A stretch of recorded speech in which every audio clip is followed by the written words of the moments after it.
اور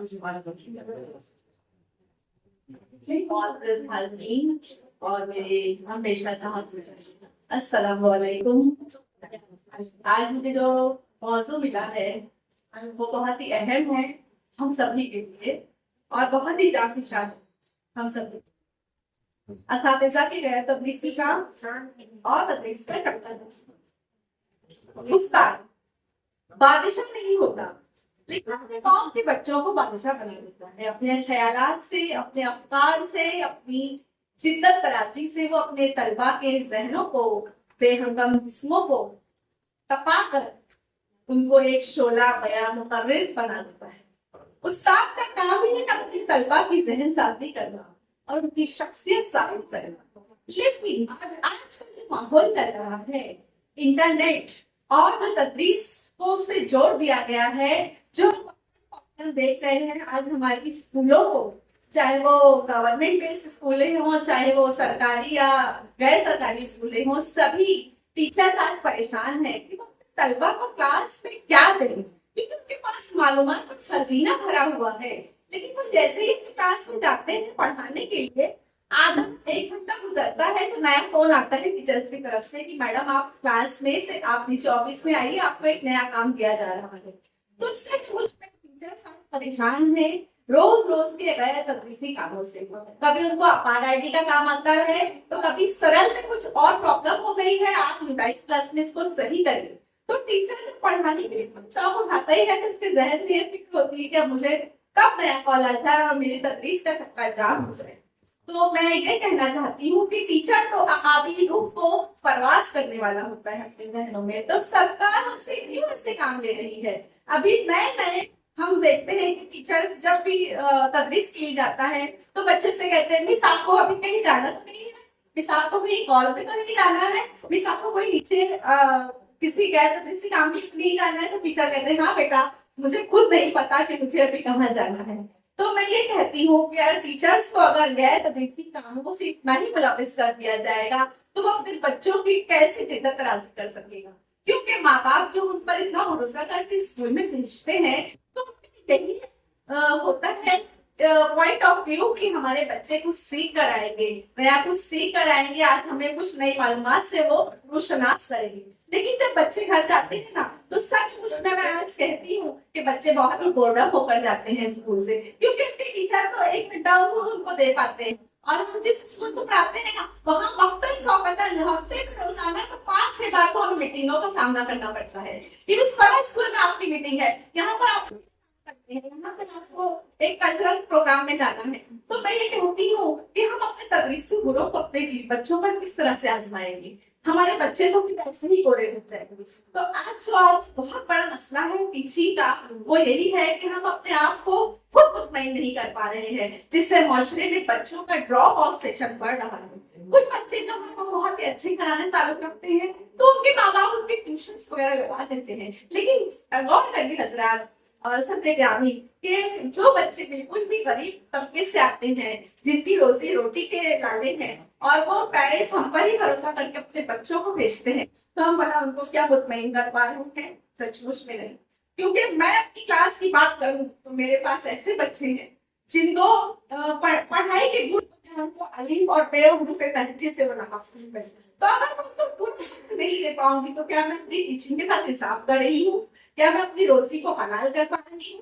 تو سرکار یہی کہنا چاہتی ہوں کہ مجھے جتنا بھی وقت دیا جا رہا ہے میں اس میں صرف اور صرف اپنے بچوں پر دھیان دوں تاکہ میں اپنے آپ کو مطمئن کر سکوں اور اپنے نشے مند کو کمندوں کا ڈالنے والا اقبال کی شاہین کو پرواز کر سکوں. کیونکہ علامہ اقبال نے کہا ہے نہیں تیرا نشے فخر سلطانی کے گنبد پر، نہیں تیرا نشے فخر سلطانی کے گنبد پر، خوشانی ہے بسیرا کر پہاڑوں کی چٹانوں پر. جب میرا ہی یہاں پر ڈاماڈول معاملہ ہے تو میں اپنے بچوں کو کس طرح سے مطمئن کر پاؤں گی؟ تو آج ہمارے بچے جو ہیں اخلاق سے دور ہیں اور ہمارے بچوں کا جو کتابوں سے دوری ہے. بچے آج ٹک ٹاک پر اپنی ریلس بنا رہے ہیں. کیوں؟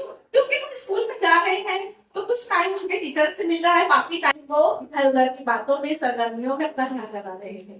تو میں بچوں کو یہی کہنا چاہوں گی اور سرکار سے یہی اپیل کرنا چاہوں گی کہ وہ ایسے اوقات بنائے یا کچھ ایسا عملہ تیار کرے جو یہ سب غیر ضروری کام جو ہے وہ انجام دے، اور ہمیں صرف اور صرف تدریس کو اپنے فرائض منصبی کو نبھانے کی ذمہ داری دی جائے، تو یقیناً ہماری قوم میں پھر سے علامہ اقبال جیسے لوگ بہت پیدا ہو سکتے ہیں۔ اپنی بات کو اسی شعر پر ختم کرتی ہوں: پلٹنا جھپٹنا جھپٹ کر پلٹنا، لہو گرم رکھنے کا ہے ایک بہانہ، ہماروں کبوتر کی بھوکی نہیں، میں نشان ہی بناتا نہیں آشیانہ۔ خدا حافظ۔ دست نازک کو لوح قلم دیتا ہے، دست نازک کو لوح قلم دیتا ہے، نو نہالوں کو قندیل حرم دیتا ہے، روشنی بانٹتا پھرتا ہے سورج کی طرح، روشنی بانٹتا پھرتا ہے سورج کی طرح، ڈوبتا ہے تو ستاروں کو جنم دیتا ہے۔ صدر ذیشان، اہل میزان اور سامعین اکرام، السلام علیکم ورحمۃ اللہ وبرکاتہ۔ میرے اس شعر کے ذریعے آپ کو بخوبی اندازہ ہو گیا ہوگا کہ میرا موضوع سخن کیا ہے۔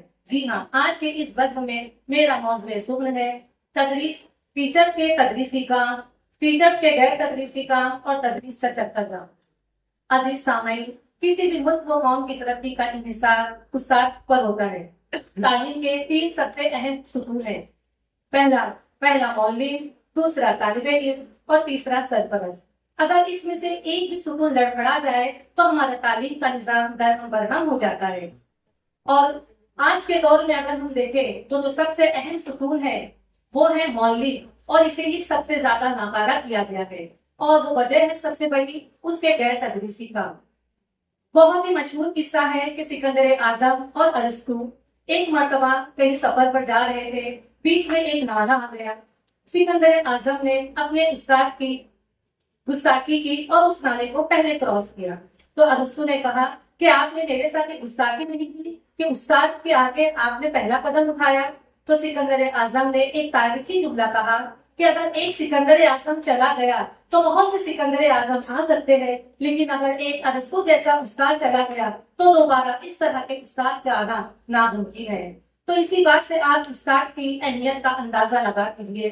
لیکن آج کے دور کا یہ حال ہے کہ کیا پوچھتے ہو حال میرے کاروبار کا، کیا پوچھتے ہو حال میرے کاروبار کا، آئینہ بیچتا ہوں اندھوں کے شہر میں۔ حاضرین محفل، آج کے دور میں معلم کا یہ حال ہے کہ اسے پڑھانے کے علاوہ باقی تمام کام کرنا پڑتا ہے۔ آپ نے خود ہی کافی جتنے بھی تکلیف خواہ تھے جن کے پاس یہ عنوان آیا، انہوں نے یہی بتایا کہ سرل آئی ڈی کا کام ہے، آپار کا کام ہے، ایس ڈی ایم ایس کا کام ہے، لیکن اس سے بڑھ کر جو ایک اور کام ہے جو ہمارے اسکولوں میں چلا آ رہا ہے اور اس سے ہماری تدریس سب سے زیادہ متاثر ہوتی ہے، وہ ہے سالانہ جلسہ۔ سالانہ جلسے کے اندر سالانہ جلسہ ایک دن کا ہوتا ہے، لیکن اس کے لیے ہمیں مہینوں محنت کرنا پڑتی ہے، اور جب وہ دن آ جاتا ہے تو ہمیں وہاں پر رہنے کی بجائے دوسرے شعبے میں بھیجا جاتا ہے، جس سے ہم ہماری خود بھی تیار کردہ محنت کو نہیں دیکھ پاتے۔ چلیے سالانہ جلسہ مکمل ہوا تو دوسرے دن نوٹس آ جاتی ہے کہ 5 دن بعد ہمارے یہاں پہ پیپر رکھا جائے۔ تو اب بتائیے سامعین، ٹیچر آگے کیا کرے گا؟ یہاں پر ٹیچر اپنی کس طرح سے کوالٹی والی تعلیم پیش کرے گا بچوں کے سامنے؟ نہ وہ اپنا مواد تیار کروا پائے گا، نہ اپنی ٹیچنگ ایڈ استعمال کرے گا، نہ تعلیمی لوازمات استعمال کرے گا، نہ اپنی جو اس کے اندر تخیل ہے وہ بچوں کے اندر ٹرانسفر نہیں کر پائے گا۔ اور یہاں پہ ٹیچرز کا جو غیر تدریسی کام ہے وہ تدریس کے کام کے چکے کو جام کر دیتے ہیں۔ تو حاضرین محفل، میں یہاں پر کوئی تقریب کے حصے نہیں آئی کیونکہ میں ایک سائنس ٹیچر ہوں، مجھے اتنا تقریب کا تو تجربہ نہیں ہے، لیکن میں خود یہاں پر پہلی بار آئی کہ یہ سوچیے کہ میں اپنے جذبات یہاں پر بیان کر سکوں کہ واقعی ٹیچر کو تدریس کے علاوہ بہت سے غیر تدریسی کام ہے۔ ٹیچر کلاس میں پڑھاتا ہے تو فون آتا ہے اور نیچے جاؤ تو پتا چلتا ہے کہ بچے کا سرل میں الگ نام ہے، ایس ڈی ایس میں الگ نام ہے، اور اس کے علاوہ اس کا ایل سی میں الگ نام ہے۔ تو اس میں ٹیچر کیا کرے؟ یہ کام کس کا ہے؟ یہ کام کلیریکل ورک کا ہے، لیکن وہ کلیریکل ورک پورے ہم ٹیچرز کو ہی کرنا پڑتے ہیں۔ دوسری بات، بچوں کی کاؤنسلنگ، اگر بچہ کلاس میں 2 دن 3 دن 4 دن نہیں آتا ہے تو اس کی کاؤنسلنگ کی بھی ذمہ داری ہم ٹیچرز پہ آتی ہے۔ حالانکہ بی ایڈ کے اندر ہم کو کاؤنسلنگ کا ایک الگ سبجیکٹ ہوتا ہے جس میں بچوں کی کاؤنسلنگ کے لیے وہاں پر ایک الگ ٹیچر کا ہونا ضروری ہے، لیکن ہم کو وہاں پر ایک کاؤنسلنگ کا بھی کام کرنا پڑتا ہے۔ ٹیچرز میں یہ حال دیکھ کر مجھے ایک شعر یہی یاد آتا ہے: بازی چہ اطفال ہے دنیا میرے آگے، بازی چہ اطفال ہے دنیا میرے آگے، ہوتا ہے شب و روز تماشا میرے آگے، ایمان مجھے روکے ہے تو کھینچے ہے مجھے کفر، ایمان مجھے روکے ہے تو پیچھے ہے مجھے کفر، کعبہ میرے پیچھے ہے کلیسا میرے آگے۔ تو حاضر محفل، میں حکومت سے یہ موضوعانہ گزارش کروں گی کہ ٹیچر کو ٹیچر کا ہی کام کرنے دیں، کیونکہ اگر ٹیچر کے کام میں دخل اندازی ہو گئی تو آنے والی قوم جو ہمارا مستقبل ہے، جو ہمارے بچے ہیں، نہ ایک بہترین انجینئر بن پائیں گے، نہ ڈاکٹر بن پائیں گے، نہ سائنسدان۔ میں نے اپنی کلاس میں بچوں سے ایک چھوٹا سا سوال پوچھی تھی کہ بتاؤ بچوں یہاں پہ کون ٹیچر بننا چاہتے ہیں؟ تو یقین مانیے حاضرین محفل، میری کلاس کے اندر تقریباً 54 بچے ہیں، اس میں سے صرف 3 یا 4 بچوں نے ہاتھ اونچا کرے کہ ٹیچر ہم ٹیچر بننا چاہتے ہیں۔ میں نے باقی بچوں سے پوچھا کہ آپ ٹیچر کیوں نہیں بننا چاہتے ہو؟ تو نے کہا کہ ٹیچر آپ کے اتنے سارے کام ہوتے ہیں، وہ کام دیکھ کر اور آپ کو اتنا وقت دینا پڑتا ہے کہ وقت دیکھ کر ہمارا من کرتا ہے کہ ہم ٹیچر نہ بنے، اس سے بہتر ہے کہ ڈاکٹر بنے، انجینئر بنے، اپنا 9 to 5 والا آرام سے جاب کریں گے اور اپنے گھر پہ مطمئن زندگی گزاریں گے۔ تو میں علامہ اقبال کے شعر کے ساتھ اپنی اس تقریر کا اختتام کرتی ہوں۔ تیری دعا سے قضا تو بدل نہیں سکتی، تیری دعا سے قضا تو بدل نہیں سکتی، جو ممکن ہو کہ تو بدل جائے۔ تیری دعا سے قضا نہیں بدل سکتی، جو ممکن ہو کہ تو بدل جائے۔ تیری خودی میں اگر انقلاب ہو پیدا، تیری خودی میں اگر انقلاب ہو پیدا، عجب نہیں کہ 4 رسول بدل جائے۔ جزاک اللہ۔ جناب صدر، حاضرین و محفل، السلام علیکم۔ ہر ایک کام پر استاد کو لگایا گیا، تدریس کا وقت بھی ہم سے چرایا گیا، قوم کا معمار کہلاتا ہے جو، اسی سے دفتر کے چکر لگایا گیا۔ حاضرین، اساتذہ کسی بھی معاشرے کی تعمیر و ترقی میں بنیادی کردار ادا کرتے ہیں۔ اسی تناظر میں موضوع سخن ہے ٹیچروں کے غیر تدریسی کام، تدریس کا چکا جام۔ یہ عنوان سن کر ذہنوں پر یہ معلوم ہوتا ہے کہ کوئی طنز و مزاح کا معاملہ ہے، لیکن یہ عنوان اپنے اندر ایک قرب، ایک رنج اور بڑی تکالیف لیے ہوئے۔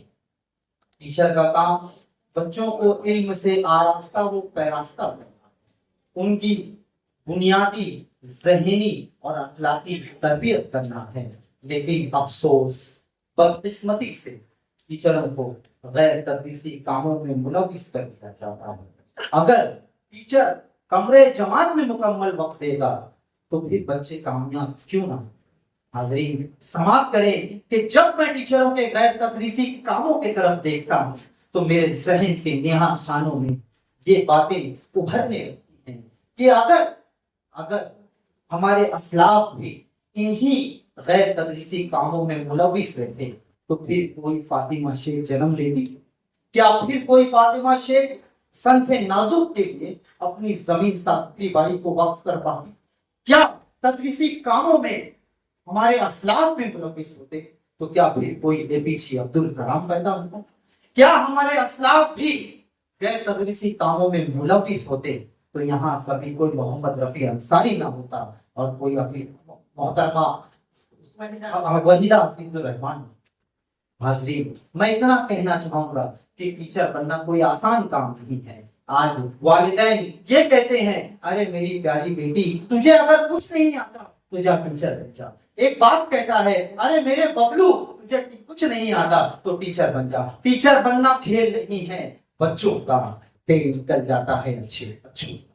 حاضرین، میں اتنا کہنا چاہوں گا کہ اگر کمرے جماعت میں ہم ایمانداری سے اپنا فرض ادا کریں تو ہر بچے کا مستقبل روشن ہو سکتا ہے، لیکن ہم غیر تدریسی کام کا بہانہ بھی لیے ہوئے ہیں۔ بطور خاص غور فرمائیے جناب صدر کہ ہم غیر تدریسی کاموں کا بہانہ بھی لیے ہوئے ہیں۔ اگر تسلیمہ کو کام دیا جاتا ہے تو اس کے ساتھ سریا بھی چلی جاتی ہے، تو سریا کو تو کلاس میں ہونا چاہیے تھا، لیکن تسلیمہ کے ساتھ وہ بھی چلی جاتی ہے اور یہ کہتی ہے کہ مجھے بھی غیر تدریسی کاموں میں ملوث کر دیا گیا ہے۔ کلاس ٹیچر اپنی کلاس کا والد ہوتا ہے، جس طرح والد کے بغیر گھر ویران ہے، بالکل اسی طرح کلاس میں ٹیچر کے بغیر بھی وہ کلاس ویران کہلاتی ہے۔ ایک کلاس کو اپاہج کر کر وہ ٹیچر کو آج کی سرکار دوسرے اپاہج بچوں کو دوا پلانے کے لیے بھیج دیتی ہے۔ ایک کلاس کے ٹیچر کو کلاس کو اندھیرا کر کر دوسرے کے گھروں میں اجالا کرنے کے لیے بھیج دیا جاتا ہے۔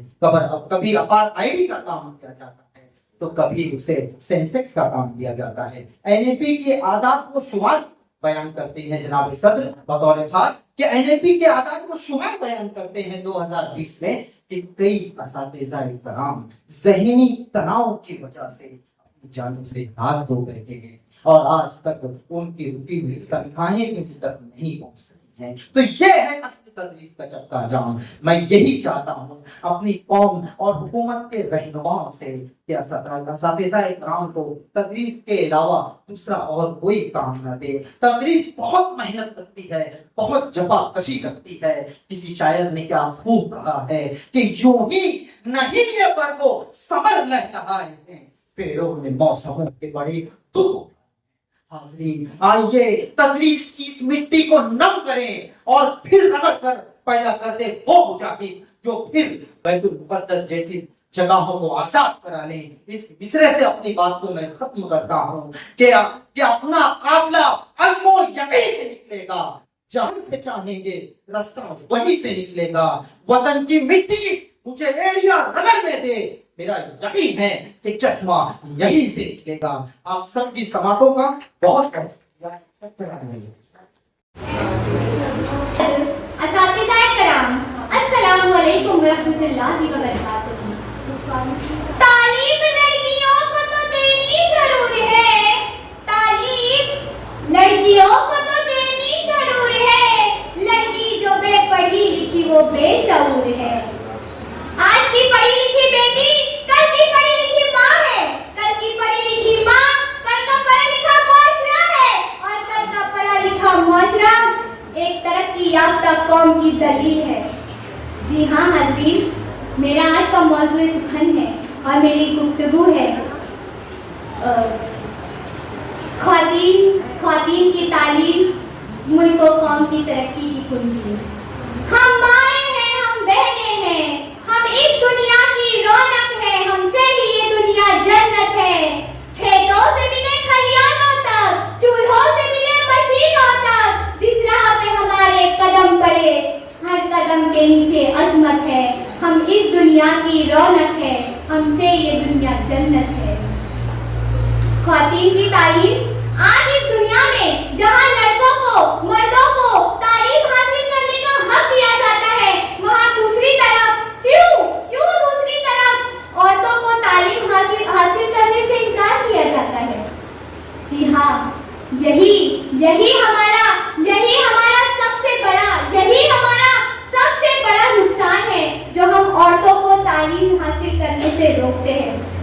پڑھی لکھی عورت اس دنیا کو بدل سکتی ہے, ہمارے سماج میں بدلاؤ لا سکتی ہے, ہمارے سماج میں بچپن کی شادی جیسی برائی کو جڑ سے اکھاڑنے میں پھینک سکتی ہے.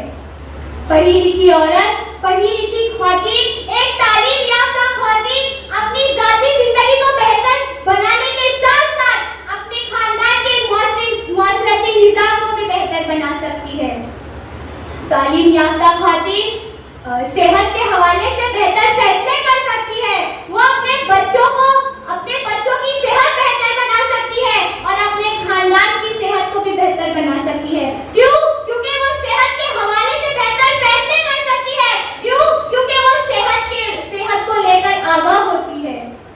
تعلیم یافتہ خواتین سیاست میں اپنا اہم کردار بھی ادا کرتی ہے. وہ سیاست میں, منصوبہ بندی میں, پالیسیوں میں اہم فیصلے دیتی ہے جس سے ملک اور قوم کی ترقی میں مددگار ثابت ہوتی ہے.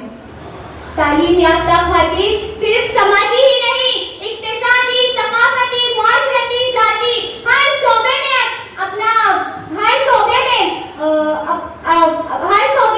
اپنا بنیادی کردار ادا کرتی ہے. اس شعر کے ساتھ میں اپنی تقریر کا اختتام کرنا چاہوں گی. وہ قوم کسی شان کی حقدار نہیں ہے, وہ قوم کسی شان کی حقدار نہیں ہے, جس قوم کی عورت ابھی بیدار نہیں ہے. جزاک اللہ خیر. بسم اللہ الرحمن الرحیم. معزز سامعین, جناب صدر اور تمام اساتذہ کرام, السلام علیکم ورحمۃ اللہ وبرکاتہ. جس علم کی تاثیر سے زن ہوتی ہے نازن, کہتے ہیں اسی علم کو ارباب نظر موت, بیگانہ رہ دی سے اگر مدرسہ زن بیگانہ رہے دی سے اگر مدرسہ زن ہے عشق و محبت کے لیے علم ہنرمند معزز سامعین علم باعث شرف انسانی ہے صحیح پہ آسمانی ہے معراج ربانی ہے اولین یہی رفتانی ہے علم آگہی ہے اصل زندگی ہے جو مرد اور عورت دونوں پر حاصل کرنا فرض ہے معزز سامعین آج کی پڑھی لکھی بیٹی کل کی پڑھی لکھی مائیں ہیں اور کل کی پڑھی لکھی مائیں یعنی پڑھا لکھا معاشرہ اور پڑھا لکھا معاشرہ ترقی یافتہ قوموں کی دلیل ہے معزز سامعین آج کا میرا موضوع گفتگو عنوان یہی ہے عورتوں کی تعلیم خواتین کی تعلیم اور ملک کی ترقی معزز سامعین حدیث میں فرمان ہے علم حاصل کرنا مرد اور عورت دونوں پر فرض ہے لیکن معزز سامعین جب میں اس کسوٹی پر اپنے معاشرے کو پرکھتی ہوں تو احساس ندامت سے سر جھکائے ہوئے گزرتا ہے معزز سامعین عورتوں کا گناہ کیا تھا عورتوں کو گناہ علم حاصل کرنا تھا وہ گنہگار تھی معاشرے کی لیکن معزز سامعین اگر ہم اسے مذہبی نقطۂ نظر سے بھی دیکھیں تو ہم خواتین کو کہیں پر بھی تعلیم سے محروم رکھنے کی ہدایت نہیں ملتی معزز سامعین جو معاشرے نے ترقی کی لوگوں کی سوچیں بھی بدلی اور بارش کے پہلے قطرے کی طرح چند خواتین نے ثابت کر دکھایا عورت اگر تعلیم یافتہ ہو تو معاشرے کو محمد علی جناح اور ڈاکٹر عبدالقدیر خان دیتی ہے عورت اگر سیاستدان ہو تو محترمہ فاطمہ جناح اور بے نظیر بھٹو بنتی ہے عورت اگر تعلیم یافتہ ہو عورت اگر سپہ سالار ہو تو چاند بی بی اور رضیہ سلطان بن کر اپنی فوجی چالوں سے بڑے بڑے لشکروں کو الٹے پاؤں بھاگنے پر مجبور کر دیتی ہے معزز سامعین اسی لیے نیپولین نے بھی تو یہی کہا تھا نا تم مجھے پڑھی لکھی مائیں دو میں تمہیں ایک بہترین قوم دوں گا معزز سامعین تو آئیے آج سے ہم محنت کریں کہ ہم اپنے معاشرے کی کسی بھی خواتین کو کسی بھی معلمہ کو کسی بھی عورت کو تعلیم سے محروم نہ رکھیں گے خدا جانے کیوں ہمارا یہ معاشرہ اپنے معاشرے کی عورت کو ہمارا یہ معاشرہ خواتین کو تعلیم سے محروم رکھ کر اپنی دنیا اور آخرت دونوں پر ظلم روا دوا رکھے ہوئے ہیں معزز سامعین اسی لیے تو نیپولین نے بھی یہی کہا تھا نا تم مجھے پڑھی لکھی مائیں دو میں تمہیں ایک بہترین قوم دوں گا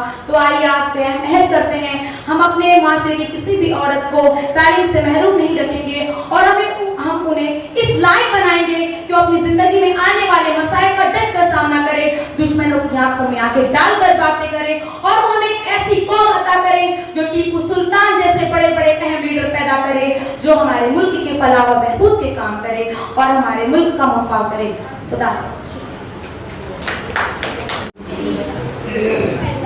اعوذ باللہ من الشیطان الرجیم بسم اللہ الرحمن الرحیم نحمدہ و نصلی علی رسول کریم اما بعد محترم جج صاحبات اور میرے مشفق اساتذہ کرام السلام علیکم ورحمۃ اللہ وبرکاتہ آج میں جس موضوع پر آپ کے سامنے لب کشائی کی جزارت کر رہی ہوں وہ ہمارے قوم کے مستقبل یعنی ہمارے نوجوانوں کے حالت زار پر ہے علامہ اقبال نے اس شعر کے ذریعے نوجوانوں کی حالت زار کے بارے میں کہا تھا کہ تیرے صوفے ہیں افرنگی تیرے قالین ہے ایرانی تیرے صوفے ہیں افرنگی تیرے قالین ہے ایرانی لہو مجھ کو رلاتی ہے جوانوں کی تن آسانی سامعین محفل نوجوان قوم کا سرمایہ ہے وہ ہمارے قوم کے مستقبل کا ایک ذریعہ ہے